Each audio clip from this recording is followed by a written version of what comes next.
There is a strange paradox at the heart of modern life. Never in human history have so many people lived so close together. Yet never have so many people reported feeling so alone.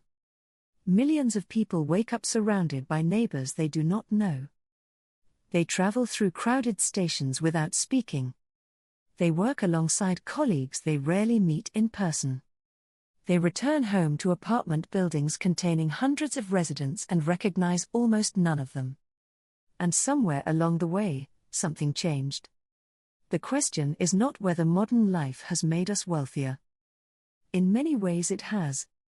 The question is whether, in solving some problems, we accidentally created another. One that hides in plain sight. An epidemic that leaves no visible scar. An epidemic called loneliness. Today I want to tell you two stories.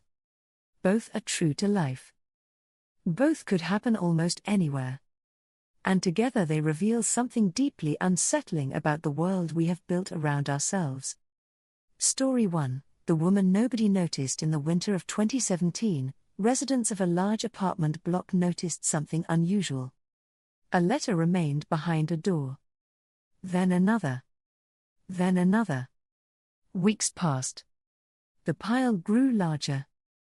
No one paid much attention. People assumed the occupant was away. Perhaps visiting family. Perhaps on holiday. Perhaps recovering somewhere else. After all, nobody really knew who lived behind that particular door. Months later, a maintenance issue led building staff to investigate. What they discovered shocked everyone. The elderly woman who lived there had died alone. She had been dead for a considerable period of time. Yet hundreds of people had walked past her apartment. Hundreds had entered and left the building. Hundreds had lived only a few meters away. And nobody knew. Nobody knew her routine. Nobody knew her habits. Nobody knew she was missing. Nobody even knew her name. Now pause for a moment. Imagine that. Not in a remote farmhouse. Not in an isolated village. Not on a mountain. But in the middle of a densely populated modern city. Surrounded by people. Yet effectively invisible. The tragedy is not simply that she died alone. The tragedy is that her absence was invisible. There was no social fabric strong enough to notice. No neighbor expecting to see her. No local shopkeeper wondering where she had gone. No regular conversation interrupted. No thread of connection pulling attention towards her disappearance. And that raises an uncomfortable question. How many of us are more socially isolated than we realize? For most of human history, disappearing from daily life was difficult. Someone would notice. The baker. The neighbor. The postmaster. The local pub landlord. The village itself acted as a safety net. But many modern environments have quietly removed those safety nets. Not deliberately. Not maliciously. Simply through design. Efficiency became the priority. Privacy became the priority. Convenience became the priority. And gradually the small human interactions that once held communities together began to disappear. At first they seemed insignificant. But perhaps they were more important than we understood. Because belonging is rarely created by grand events. It is usually created by small, repeated moments. A greeting. A smile. A familiar face. A brief conversation. Tiny threads that eventually form a web. Remove enough threads and eventually the web disappears. And when it disappears, loneliness moves in. Researchers increasingly describe loneliness as one of the great public health challenges of the modern age. Not because people are physically alone, but because they feel disconnected.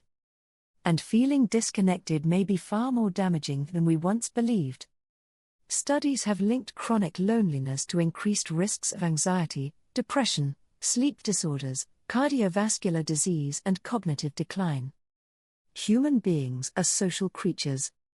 Our brains evolved in tribes, villages, and communities. Belonging is not a luxury. It is a psychological need. Which brings us to the second story. And in many ways, it is even more disturbing. Story 2, the man surrounded by people. David was successful by almost every modern measure. A good career.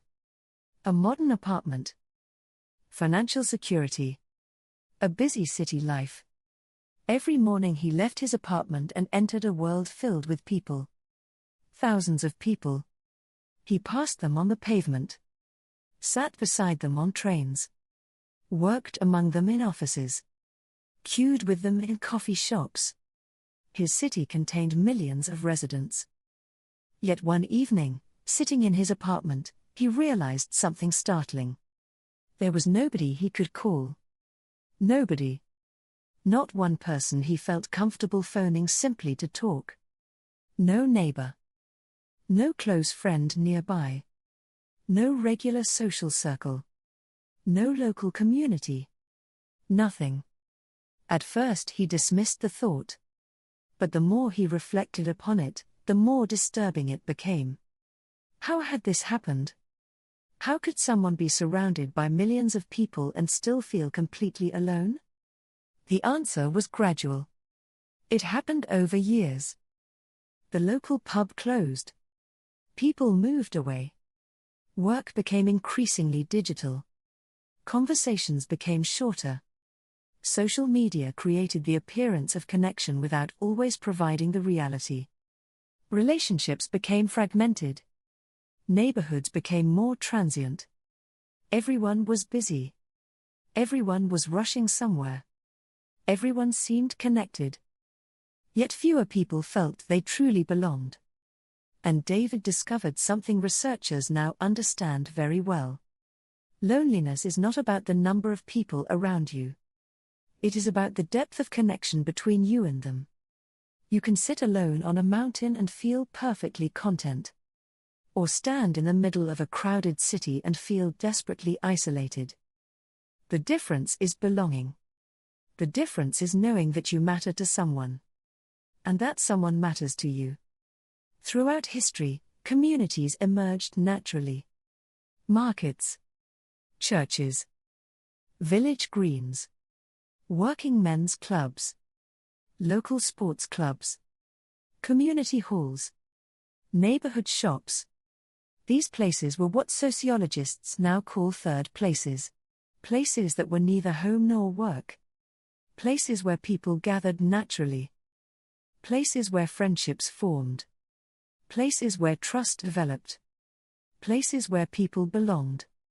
Many of these places have gradually declined. Some disappeared entirely. And while technology has connected us across vast distances, it has not always replaced what was lost. A message is not always the same as a conversation. A follower is not always the same as a friend. A notification is not always the same as feeling valued. This is not an argument against technology. Nor is it nostalgia for some perfect past. The past had many problems of its own. But every civilization faces the same challenge. Progress solves some problems while creating others. The danger comes when we fail to notice the new problems because we are so focused on celebrating the solutions. Perhaps loneliness is one of those problems. Perhaps the very success of modern civilization has hidden a growing emotional cost. And perhaps that cost is now becoming impossible to ignore. The encouraging news is that loneliness is not inevitable. Human connection remains remarkably resilient. Neighborhood groups. Volunteer organizations. Clubs. Choirs. Gardening groups. Community projects. Shared hobbies. Simple conversations. All continue to demonstrate that people still crave belonging. The need never disappeared. It merely became harder to satisfy. And perhaps that is the most important lesson of all. Human beings were never designed merely to coexist. We were designed to connect. To belong. to matter to one another. The invisible loneliness epidemic is not really about architecture, or technology, or cities. It is about something much deeper. It is about what happens when a civilization becomes so efficient that it accidentally forgets what makes life meaningful. Because at the end of our lives, very few people wish they had spent more time staring at screens. Very few wish they had accumulated a little more convenience. Very few wish they had been slightly more productive. What people remember are conversations, friendships, communities, moments of connection, the feeling that they belonged somewhere, the feeling that they mattered. And perhaps the greatest challenge facing modern civilization is not building smarter cities, or faster technology, or taller buildings. Perhaps the greatest challenge is remembering how to build belonging before we forget completely. And before loneliness becomes the defining legacy of an age that was more connected than any civilization in history, yet somehow left so many people feeling alone.